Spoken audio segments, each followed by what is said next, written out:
तो hello guys, episode की starting में हम टेंकी को देखते हैं जो कैप्टन जी से कह रहा होता है कि जब तक आप खाना नहीं खाएंगे और ऐसे ही घुटनों के बल बैठे रहेंगे तो मैं भी आपके साथ ऐसे ही बैठा रहूंगा। मुझे नहीं पता कि मेरे बड़े अंकल कभी कभी इतना अजीब बिहेव क्यों करते हैं। अगर उन्होंने आपको क्लैन से बाहर निकाला तो मैं भी घर को छोड़ दूंगा और आपके साथ चल दूंगा। और फिर तभी हम एक ईगल को देखते हैं जो जख्मी हालत में उन दोनों के पास आकर गिरता है। तो फिर टेंकी उसकी टांग पे लगी एक पोटली से एक बैच को बाहर निकालता है। तो कैप्टन जी बताते हैं कि ओ नहीं, लगता है कि हमारी किसी ब्रांच पर अटैक हुआ है, जल्दी से जाकर क्लैन लीडर को बताओ। और फिर दूसरी तरफ हम जैंग भाई चैन को देखते हैं जो लॉर्ड रो की पिक्चर को देख रहा होता है और वो कहता है कि अच्छा तो ये तुम हो। तो फिर बुयू से बताता है कि माय लॉर्ड, मुझे खबर मिली है कि शोलिंग अपने घर वापस आ चुकी है, पर मुझे डर है कि हान फैमिली को ये ना लगे कि ये सब हमारा काम है। तो जैंग भाई चैन कहता है कि तुम्हें टेंशन लेने की जरूरत नहीं है, मैं किसी दिन खुद खान फैमिली के पास जाऊंगा और उनको बता दूंगा कि ये सब हमने नहीं किया। और फिर वो बुयू से पूछता है कि क्या हमारी सभी ब्रांचों से खत आ गए हैं। तो बुयू बताता है कि लूलन ब्रांच को छोड़कर सभी ब्रांचों से खत आ गए हैं, मुझे लगता है कि किंग फैमिली वालों ने ही कुछ किया होगा। और फिर तभी हम टेंकी को भी देखते हैं जो वहां पर आ जाता है और वो कहता है कि ये बैज एक ईगल लेकर आई थी। तो बुयू कहता है ये बैज तो लूलन ब्रांच का है, मतलब जरूर वहां पर हमला हुआ है, पता नहीं हावल लेटर टोम का क्या हुआ होगा।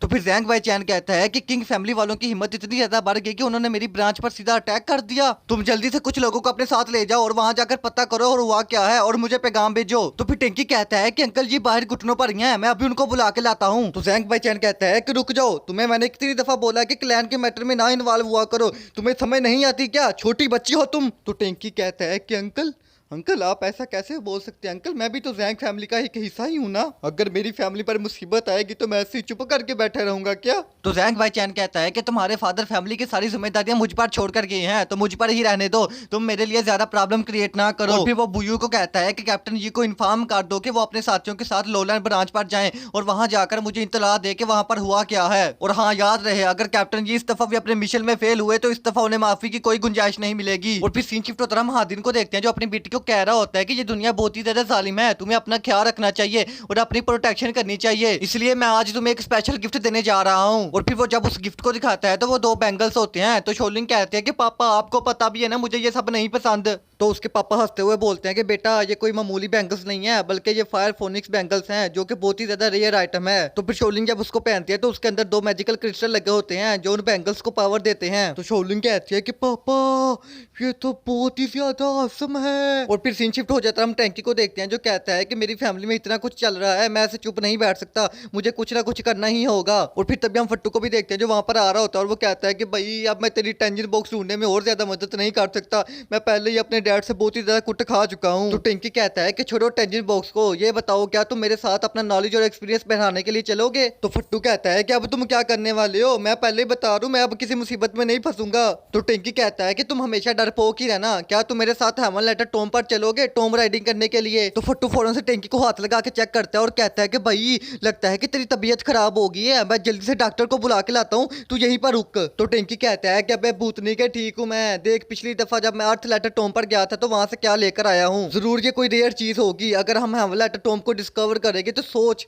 हमें कितनी ज्यादा रेयर चीजें मिलेंगी। सोच फट्टू सोच, अगर कोई बड़ा खजाना हमारे हाथ लग गया तो तुम्हारे फादर को तुम पर प्राउड फील होगा। तो फिर फट्टू कहता है कि भाई तुझे पता भी है हेवन लेटर टॉम कितना ज्यादा डेंजरस होता है, तुम्हें क्या लगता है कि क्या सिर्फ हम दो उसको डिस्कवर कर पाएंगे। तो टिंकी कहता है कि मुझे पता है यंग मास्टर फूशवान सर, आप इसका भी कोई ना कोई हल निकाल ही लेंगे। तो फिर फट्टू कहता है कि ठीक है तुम मेरी इतनी चमचागिरी कर ही रही हो तो मैं तुम्हें बता दूं कि हम दोनों उसको डिस्कवर नहीं कर सकते, हमें अपने साथ ऐसा बंदा चाहिए जो टॉम राइडिंग में एक्सपर्ट हो और वो हमें हर खतरे से बचा सके। तो टिंकी कहता है कि ये भी यंग मास्टर फूशवान सर को पता होगा कि वो हमें कहाँ मिलेगा। और फिर तभी सीन शिफ्ट हो जाता है और हम ऑप्शन हाउस में ट्रेजर कीपर को देखते हैं जो बैठा हिसाब कर रहा होता है। तो तभी फट्टू उसके पास आता है और कहता है कि ट्रेजर कीपर मुझे 50,000 सिल्वर जुआन चाहिए। तो ट्रेजर कीपर कहता है ये तो बहुत ही ज्यादा बड़ी रकम है, मुझे सबसे पहले ग्रैंड मास्टर से पूछना होगा। तो फट्टू कहता है कि रहने दो उनसे पूछने की कोई जरूरत नहीं है, मैं तुमसे उधार ले रहा हूँ, मैं तुम्हें जल्दी ही वापस कर दूंगा, अगर तुम नहीं दोगे तो मैं अपने डैडी को बता दूंगा कि वो तुम ही थे जिसने शोलिंग को ब्रूटल के बारे में बताया था।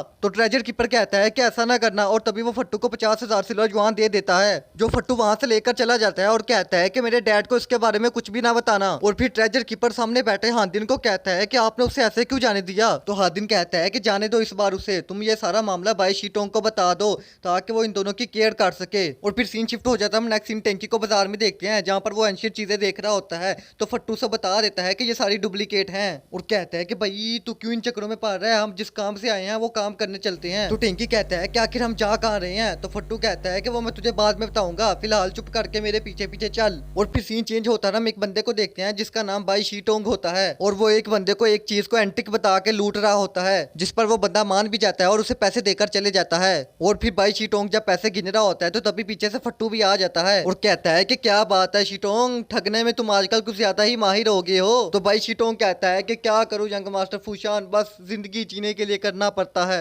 आप बताएं आपका मेरी इस छोटी सी शॉप में कैसे आना हुआ। तो फट्टू कहता है कि मैं तुम्हें अमीर बनाने के लिए आया हूँ। तो बाई शीटोंग कहता है कि हुक्म करें सर, हुक्म करें, मुझे क्या करना होगा। तो टेंकी कहता है कि हमें कुछ लोगों की तलाश है और हम चाहते हैं कि तुम हमें उनको ढूंढ कर दो। तो बाई शीटोंग कहता है कि अच्छा तो आप टॉम राइडिंग पर जा रहे हैं, पर आप कौन से टाइप वाले टॉम पर जा रहे हैं, मैं इसलिए पूछ रहा हूँ ताकि मैं उसी हिसाब से फीस लूँ आपसे। तो फट्टू कहता है कि तुम्हें बस पैसों से मतलब होना चाहिए, हम कहाँ जा रहे हैं उससे नहीं। तो फिर बाई शीटोंग कहता है कि हाँ हाँ आप बिल्कुल ठीक कह रहे हैं, मुझे तो बस पैसों से मतलब होना चाहिए। तो फिर फट्टू कहता है कि अब तुम्हें हमें सबसे पहले टॉप लेवल का मैकेनिज्म ढूंढ कर देना होगा। मैकेनिज्म मतलब जो हर पजल को सॉल्व करने में एक्सपर्ट हो। और फिर सीन चेंज हो जाता है, हम उन तीनों को एक ऐसी जगह पर देखते हैं जहाँ पर बहुत सारे लोग पजल बनाते हैं और बैठकर सॉल्व करते हैं। तो फिर बाई शीटोंग वहां मौजूद सभी बंदों को कहता है कि जो कोई भी मेरी इस पजल को सॉल्व कर देगा मैं उसको 5000 सिल्वर जुआन दूंगा, जिस पर वहां सब लोग उसी पजल की तरफ आकर देखने लग जाते हैं।